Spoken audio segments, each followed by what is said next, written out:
Waa YouTube. Subscribe.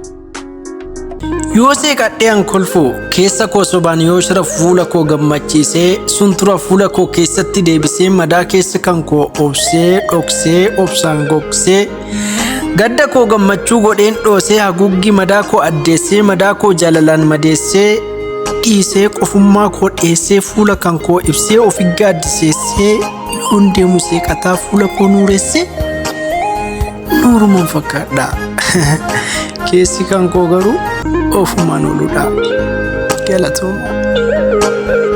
Gaafa beekaa taatee carraa waan tokko dubbatu argatte wanti dubbattu hundi sirrii si fakkaata. Guutuudha of seeta bakka guuttee teetta hilamee maal seeta. Addunyaa kanarraa namni guutuu ta'e tokkollee hin jiru. Addunyaan kun marruu hirruudha. Anas dabalatti waan hin beeka jettee onni keerraa dubbatte fa'aatu dogoggora ta'eeti mul'ata. Kanaafuu ila maaltu jira seeta. Har'a sirriidha of seetee waa hedduu dubbatu dandeetta. Kan borutti gaabbitu, kan itti saalfattu, saalfattee kan sitta ulaala. Ila meeqa xalee koo silaa kana gootee kanatu sin mala. Kan borutti gaabbitu caala, kanarra addaan baafattee dubbatteetu caala.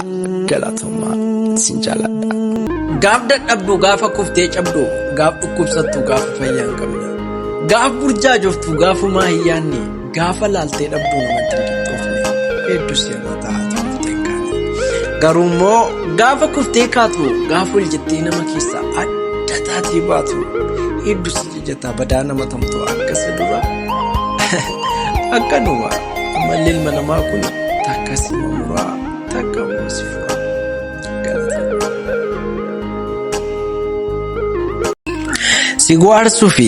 Sigwaarsuu fi seeqatee kan sifaana kolfuuf qisqis jedhee sobaan of dhoksuu fi akkan goone godhe. Dhugaa si fakkeessuuf si hubadha jedhee kolfaan of baraaruuf kolfaa keessa ofii hudhee akka waan jaalala. Waaw siin jedhaa oola waan ati dubbatteef akka waan si dinqisiifate mataa raasaa sifaana haasaa fakkeessee nama si hubate. Ilaa nama itti haasoftee si dhageeffate mara na caqasaaran jedhiin soba fakkeessaa raasimaan sigwaarsuuf cal jedhee si jala. Jaalalan seen sheelee jallisii farfara. Galatooma.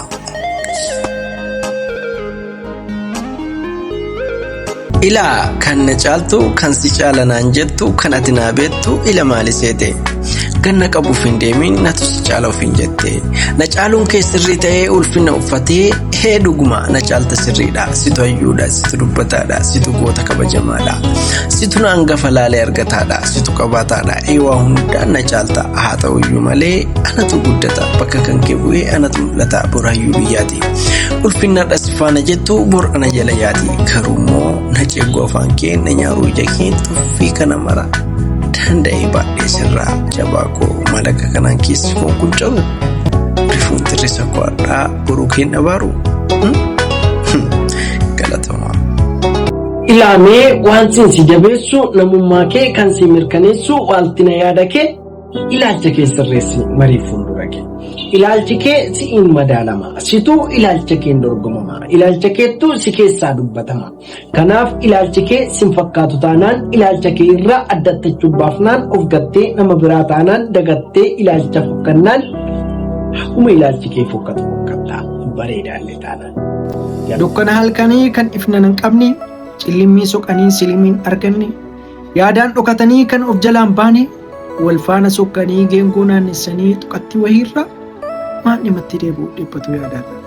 Dhiphinna koo kan anan na dhiphisu kan na jaanjessu gamanaaf gamas fidee keessa kan koo ibdee eenyullee naan beeku waan anan na dhibde.